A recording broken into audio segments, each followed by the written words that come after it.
Hi everyone, welcome to my latest edition of my vlog.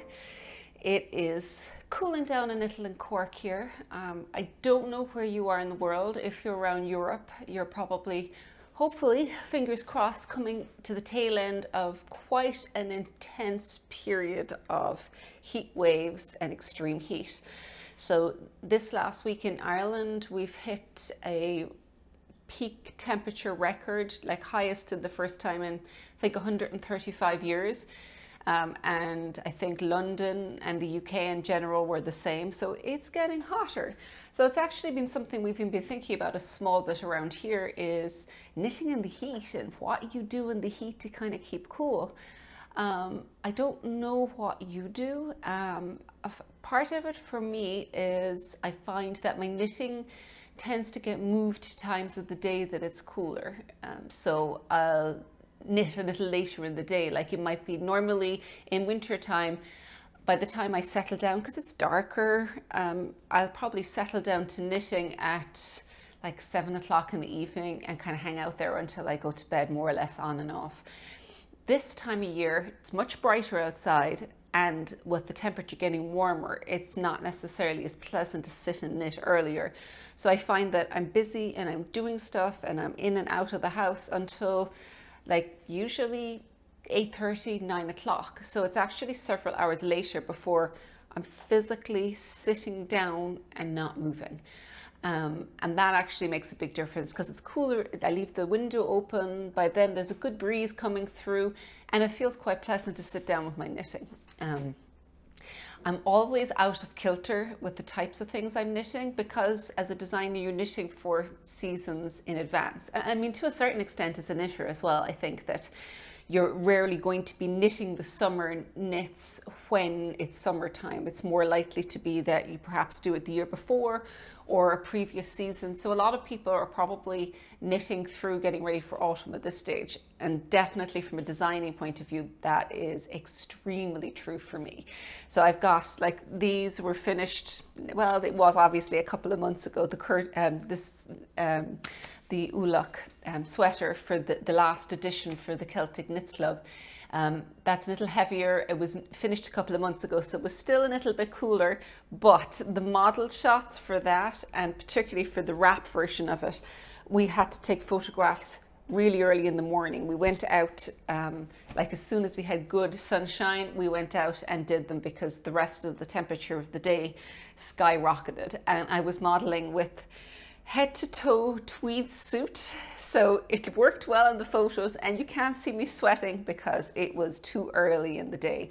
So it is definitely important to time it, and it's the same thing with knitting. I think that you need to time your knitting. I've heard some really interesting little tidbits online that people have been doing. Somebody talking about the fact that they're putting their projects in the freezer for a stretch, and then when they take them out, it's quite cool, which I think is kind of ingenious. I've never tried that one myself, and I don't think it's been hot enough here in Ireland to really justify it. If I'm knitting for myself and when I'm on holidays, what I tend to work towards is lighter weight fabric. So like fingering weight doesn't really matter to me if it's wool or if it's cotton or whatever, just by virtue of the fact that the yarn is a lot finer. I find it much easier to kind of run through my fingers as I'm knitting. It doesn't have as much of an impact. So definitely finer yarns are good. Plant fibers are nice because of the fact that when you're working with plant fibers, it just doesn't seem to have the same warmth as wool has. Disadvantage when you're wearing it in the winter time, but useful for when you're knitting it. I also kind of tend towards like more bamboo needles or metal ones because you don't slip than metal ones. Because if you've got metal and your fingers are a little sweaty, it gets sticky and it slips around and it doesn't feel very nice. Whereas bamboo, it's not going to have the same problem because you don't have that same sticky feel. So I do find when I'm very sweaty, if it's very hot weather, that I find bamboo or wooden needles a little bit easier to work with. But they're the main differences really. Changing the time of day I knit and the fabrics or the yarns I'm knitting with. more lacy, more open weight, because I do find as well that I'm not going to grip quite as tightly. It gets a little bit slippy, so things that are open anyway, like lace, seem to work a bit better in the warm weather, and it feels a little more comfortable flowing through my fingers. So it's the advantage of having quite a few projects on the go, is you can time them with different temperatures, different times of day, different mental states, as in if you need something where you don't want to think about it, but you just want to keep your hands busy, something that's like stockings are great for that, or anything with a lot of garter stitch, just to have a project like that on the go. I would be avoiding knitting blankets this weather. Anything where you got a big pile of fabric in your lap is a big no-go area. So that's the biggest thing that I would tend to avoid, is nothing really heavy in my lap, keeping them small. Modular pieces would be great. So even if you're doing a blanket, if it was in little squares, that would work just fine. That's kind of, I suppose, where we're at right now weather-wise. In terms of what's going on with questions, I had a few more questions came in over the last few weeks. Some of them were new questions, other were variants on what we had been talking about before. From the last one, I had been talking a small little bit about shaping the neck and things like that, and Leslie would love a bit more information on how you can use short rows to shape a neck. And it's not quite the same thing, but Emery was asking about tips where the neck isn't so open. So she said that she doesn't really like her neck exposed all that much, and other ways that you can actually make necks smaller. So I'll talk a little bit about necks and how to shape necks first thing today. So the first one that I was going to look at is short rows, because this one here is the Ualach sweater, and it does use short rows because it's circular yoke construction. So if you've got circular yoke construction, you're knitting in the round and you've got a big round of increases here, there's rounds of increases down here, and a bit more down there. And they all happen in single rounds, so it's quite dramatic when it does increase. It means that you've got space to be able to put stitch patterns like this in. So because you've got lots of increases here, you can go for a nice big stretch where there's no increases, and the same down here, increases in between, and you can have another stitch pattern. You see it more frequently on colorwork sweaters, where you've got like very elaborate colorwork yokes worked around like this.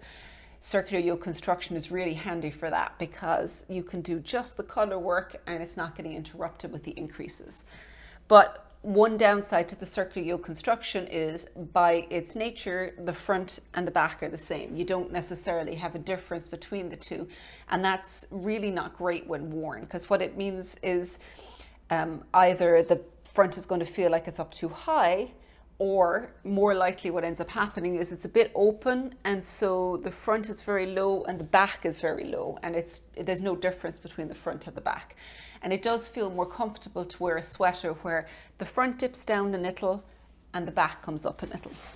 So if I turn this around here, what we did was short rows back and forth here too. You can see there's a stretch of stockinette stitch up there that isn't here at the front, that it's only got a couple of rounds here at the front, and that's all done due to short rows. And what Leslie was asking was, where can you start those short rows? And the answer is a lot of different places.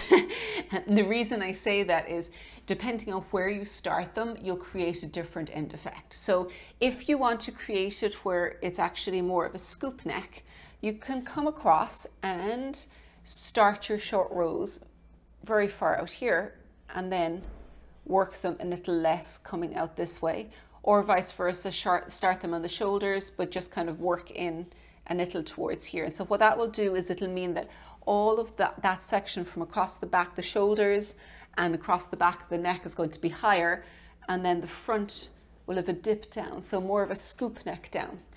If you want it closer to kind of a crew neck, this is kind of somewhere in between. There's no, I mean, you can see the front is down lower, but it's not dramatically so.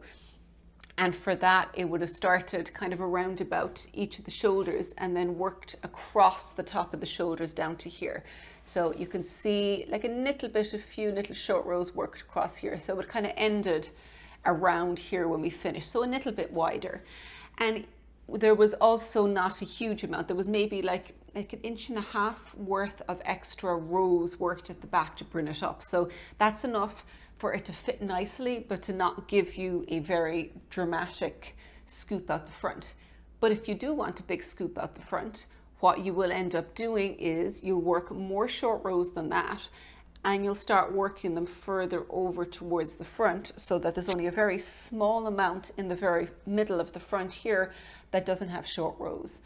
If you want to go in the other direction and you want really, really subtle, barely perceptible, then what you would actually start with is around about like just the width of the neck. So here, usually between 7 and 8 inches on each side here, and then just work across the shoulders, just adding enough for maybe an extra inch or something on the back. And I had been mentioning the last time about the impact of short rows on when you've got it up here, because with this is all one color, so it actually works out fine. You've just got some extra stockinette stitch and it looks kind of quite smooth running from one to another. If you've got a very heavily patterned yoke here with lots of color work and stuff going on, you won't necessarily want a big block of solid color up on the top here. And in that case, what you could actually do is start your pattern here, and then when you reach down here, before you divide for the sleeves, you could do your short rows there. It's going to be less noticeable, but it will still have an impact, because what that will do when you put the sleeves on, it kind of locks this in position. So anything above that has to kind of get pushed up. So if the short rows are there above the sleeve division, but just worked kind of back and forth across the back, it will push the back of it up. It's going to have a slightly more subtle effect, because well, you won't see this here and there will be no obvious neck shaping, but it's still going to make the back of it a little higher than the front. One advantage of having a little stretch up here is that when I pick the sweater up to put on, I always know which is the front and the back, because there's actually a few sweaters where I know the short row shaping and the stuff happening, but I need to kind of stand back and check it. Or you could, of course, go ahead and put a tag in or something like that across the back so that it makes it obvious as to which is which. But that's like the most, I mean, that probably to me is the easiest way to describe how the short rows worked and how you would fit them into a garment. With this particular one, the neck was, I'm skipping forward now onto Emery's one, talking about having necks not so open. So this one, the edging in this was picked up from the stitches and worked afterwards. You could obviously have cast this on, but there's a very good reason to not do it. When you've got top-down sweaters where it's all done in circular yoke construction, all of the weight of the sweater is actually hanging from the neck. So by having a cast on stitches across here, picking up the stitches and then doing another edging, it allows you to actually have a much tidier neck fit, and it stops all of the weight of the sweater being kind of hung on that cast on row, because it does have a tendency to stretch out and to be quite open at that point. So it is important to keep that in mind as you're going through it, that you do want to ensure that it doesn't get too stretched out. But the second advantage of that is if you're coming back and the sweater is designed for the edging to be done afterwards, you can go ahead and change it as you're going along. You can actually do quite a bit of changing. So if you wanted a smaller neck than was written, first of all, you can begin by perhaps picking up a few less stitches. So if it says pick up 100 stitches, maybe pick up 90. It's only a few less, so it shouldn't cause any puckering or shouldn't be noticed. But it will pull the neck in a little tighter. So that's the first thing, a few less stitches. Secondly, you make sure you drop down a needle size to tighten up the neck. And then the third one is you could make the neck wider. Now, just making the neck wider by itself isn't necessarily going to make it smaller. Like if this wasn't done tighter in the edge and it was wider, you could end up with kind of standing out and flaring out. To prevent that happening, if you do go wider, you can either do some decreases in your ribbing as you come up along, or even drop down another needle size, because dropping down another needle size should tighten the gauge up a little as well. And one thing that I've started doing quite frequently now that I find helpful is something like this where you don't want it stretched out or you're worried about it flaring, just be a little snugger with your bind off. So doing it, just giving it a little tug as you're binding it off can be quite helpful. Just bear in mind that you still need to be able to pull it over your head. So you don't under any circumstances want it so tight that when you pull it on, it's not going to pop over your head. So keep that in mind if you're tightening up the neckline, that could be quite a problem. This one here is probably a much more dramatic version of it. This is Nuri, which is designed to have a very open neckline. So the V comes very far down, the neck is very wide open, and there's only a little bit of edging. So I might actually pop it on over here. We'll double layer her sweaters, but it's just easier to talk about it, I think, if I'm lying and putting on this. Now, to me, this sweater should be open because that's kind of what it's all about. But if you don't want it quite as open, but you like the sweater, the question then becomes, how do you change? So first thing first, this is done bottom up. You can see there's decreases here and decreases here to shape the neck. So the first thing I would do if you want a smaller neck is I would start this further up. So I'd begin, if it says, I don't know the pattern off, but just say it says to work for 3 inches and then begin the decreases.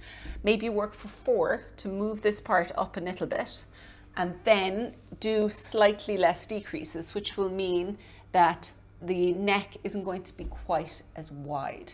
And that will mean that this is up higher and this doesn't come out quite as wide. So if you can preempt that before you ever even start the sweater, it will be very helpful, because they're going to bring the neck width in and bring the neck height up. So immediately you've got much less to fill in. But if you finish the sweater and you decide, like, actually, I really want to go change it now, how do I go do it after the fact? Then it's similar to what we were talking about before, and it's all about the edging. So this one had stitches picked up all the way along, and it's just done as a rolled stockinette stitch. In this case, what I may have done if I really wanted a lot smaller is, again, picked up perhaps fewer stitches, dropped down the needle size. This is a very easy one to effectively fill in afterwards. So it's stockinette stitch, but it was just worked all the way around with a bind off. But because it's stockinette stitch, you can, like for instance, at the shoulder here and at the shoulder here, start working decreases so it's not going to spread out, particularly if you work it a little bit further in. And so say if you decrease this and decrease this, it's going to pull it in a little bit more and do a really tight bind off on this, so it's not going to spread out.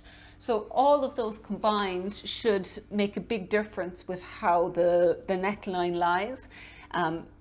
So if you, I'll kind of just recap, if you can plan beforehand and actually make it less steep and less wide, you've taken a lot of the work out. If that doesn't work, try picking up less stitches, dropping down needle sizes, possibly doing some decreases as you're working and finishing with a tight bind off, but not so tight that you can't pull it over your head. So all of those should really help to tighten up necklines. If you're actually on the other end and you don't like anything tight and it's the opposite, reverse all of those. Basically, make this deeper, make it wider, don't do the bind off as tightly, and it's going to leave the neckline a little bit open. So most things can just be done in reverse if you would rather open necklines and you don't like anything constricting, because that is the beauty of doing our knitting, as I like to say, is that you can make it your own. You can decide what do you like to wear, what color do you like to wear, what weight yarn do you want, what length sleeves do you want, what size neck do you want.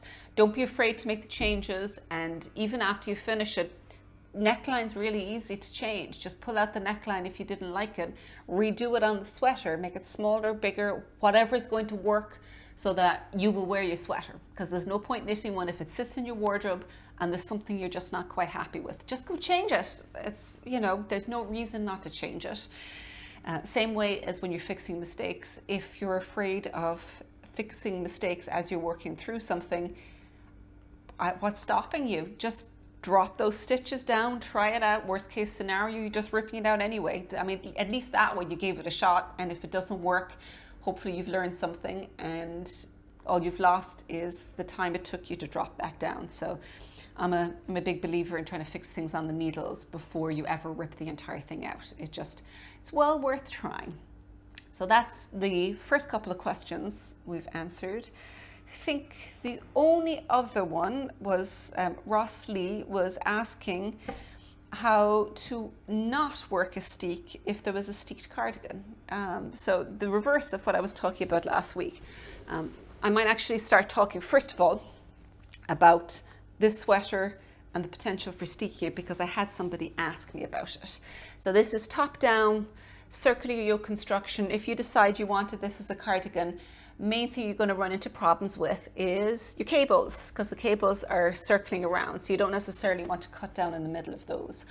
So if you wanted to change this particular sweater into a cardigan, I would suggest taking, you know, marking where the middle section is going to be here, and then finishing the cable here and finishing it over here. So if I've got, this is the Ualach wrap, and if I can show you here, the wrap in the cables on this, the wrap, they're worked flat.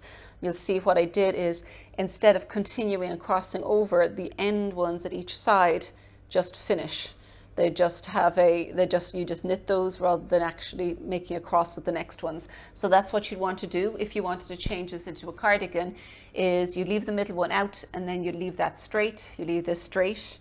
And for the section here, you'd finish at the end of this, leave that one out and finish at the end of this. So you need to make sure you knew where the front of the sweater was, leave this out, and then it would be very straightforward to go back and steek it afterwards. You just cut on either side and fill in a button band. The only thing that's going to be, you need to keep an eye on, is just those cables and where they're landing. So that's if you want to take the sweater and make it into a cardigan. But if this was actually a cardigan and steek, so just envision it, imagine that you've got, it's either being steeked or you're ready to have it steeked. If it was designed to be steeked, you're going to have some kind of bridging stitches down the middle here. So usually if it was two color and color work, it might be something that's in striped. If it's cable like this, it might just be a section that's stock net stitch that's designed to be cut up through the middle. If that is the case and you're like, I don't want to have that in, I want it to not be there. From a sizing point of view, you need to check how far it's folded back. So if those bridging stitches are designed to be folded back completely, and then filled in with a panel of neck edging, or front button band edging, you need to see how much space that is taking up, and make sure that if you put the bridging, if the bridging is there, then that it might be the same number of stitches, but you're kind of just checking on sizing. So if there was 2 inches of bridging, but the actual button band takes up only 1 inch, then you want to just put in enough stitches to fill in that 1 inch that are meant to be there afterwards with the button band. If it's continuous color work, then you probably want to, in an ideal world, put in a panel, an extra panel that's the same size as the rest of the color work, so that it's actually going to fit in and doesn't have the bridging, because obviously you want to take anything out from the front that is designed to be folded back or not seen, and fill in with whatever part of the pattern is going to work better there. So yeah, the two things you want to look out for is taking out the bridging, because it's not meant to be there, but making sure that if you take that out, you fill in with enough sizes that you get the finished size that you want, because of the fact that you won't be adding a button band after the fact. So just check your sizing, check the number of stitches and the size that you want and how it all fits together. So I think that may be the last question we have for today. We're going to have a few weeks before I come back again, because of the fact that I'm going away on holidays. Woohoo! First time in 3 years to head away on holidays. I'm more than a little bit of excited. But when I come back later in August, I will put another vlog together for you. Please keep coming with questions. I really, really love having questions that I can answer, so that I know that what I'm talking about is relevant to you and the kind of problems you're having in knitting, or the things you want to know more about. If you want to make sure that you hear all about the vlog, follow the vlog on YouTube, so that you will be the first to hear about the next one coming up. You'll be sent a notification. So subscribing is really important if you want to be the first to know about it. And thank you for listening. It was my pleasure talking with you today.